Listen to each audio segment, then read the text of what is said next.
నమస్కారం. ఈరోజు మీకు ఒక చిన్న టిప్ చెప్తానండి. ఇప్పుడు ఎండాకాలం వచ్చేసింది.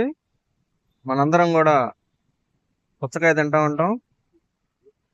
ఆ పుచ్చకాయలో మనం లోపల రెడ్ వరకు తినేసేసి పడేస్తూ ఉంటాం. కానీ ఆ తొక్కకి ఈ రెడ్కి మధ్యలో ఒక వైట్ ఉంటుంది.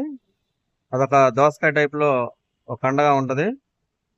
మరి అది ఎంత మేలు చేసేదంటే ఒంటికి ఈ ఎరుపు దానికన్నా కూడా ఎక్కువ మనకి మేలు చేస్తూ ఉంటుంది. ఆ ఎరుపుది టెంపరీగా మేలు చేసినా కానీ ఈ వైట్గా ఉండే కండ ఎక్కువ మనకు మేలు ఎక్కువ చేస్తూ ఉంటుంది. మరి ఆ పుచ్చకాయతో పాటు మీరు ఆ ఎరుపుతో పాటు ఆ వైట్ని కూడా కలిపి తినేసేయండి. ఒంటికి కానీ ఆరోగ్యం కానీ మంచిది.